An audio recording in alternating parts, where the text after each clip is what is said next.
అల్పపీడనాలు తుపానులతో కురిసిన వర్షాలు అనంతపురం జిల్లాలో సాగునీటి లభ్యతను పెంచాయి. పొరుగున కర్ణాటకలోనూ భారీ వర్షాలు పట్టడంతో తుంగభద్ర కళకళలాడుతోంది. ఈ పరిస్థితుల్లో ఈసారి నీటి వాటాలు పెరిగాయి. కొన్నేళ్లుగా వాటా మేరకు నీళ్లందని అనంతపురం జిల్లాకు ఈసారి హెచ్ఎల్సీ ద్వారా 3 టీఎంసీల అదనపు జలాలు వస్తుండటం పట్ల రైతులు హర్షం వ్యక్తం చేస్తున్నారు. అనంతపురం జిల్లాకు గుండెకాయ లాంటి హెచ్ఎల్సీ కింద 1,86,000 ఎకరాలు సాగవుతోంది. ఇంతటి కీలకమైన హెచ్ఎల్సీకి ఏటా వాటా మేరకు నీరందడం లేదు.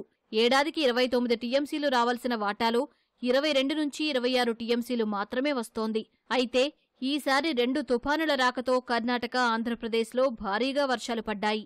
దీనివల్ల తుంగభద్ర ప్రాజెక్టు ఎగువ, దిగువ ప్రాంతాలకు భారీగా ప్రవాహాలు వచ్చాయి. పుష్కలంగా నీరు అందుబాటులోకి వచ్చినందున హెచ్ఎల్సీకి అదనంగా 3 టీఎంసీలు అందించాలని తుంగభద్ర డ్యాం సమావేశంలో నిర్ణయం తీసుకున్నట్లు అధికారులు చెబుతున్నారు. ఈ మేరకు ఇప్పటికే హెచ్ఎల్సీకి 1,840 క్యూసెక్ల నీరు విడుదల చేస్తున్నారు.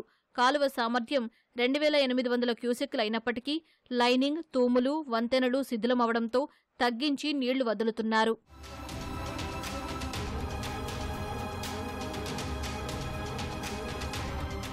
తుంగభద్ర నుంచి వస్తున్న అదనపు నీటిని వేసవి దృష్ట్యా పిఏబిఆర్, ఎంపీఆర్ జలాశయాల్లో నింపుతున్నట్లు ఇంజనీర్లు చెబుతున్నారు.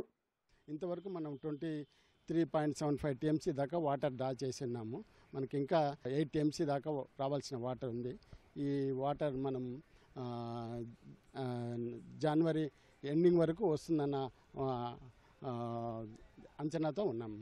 బట్ వచ్చిన వాటర్ను మనం కింద డౌన్ స్ట్రీమ్ ఎంపీ సౌత్ కెనాల్కు, ఎంపీ నార్త్ కెనాల్కు, అలాగే టీబీసీ తాడిపత్రి బ్రాంచ్ కెనాల్కు కూడా 2వ తారీఖు నుంచి వాటర్ రిలీజ్ చేసేసాము.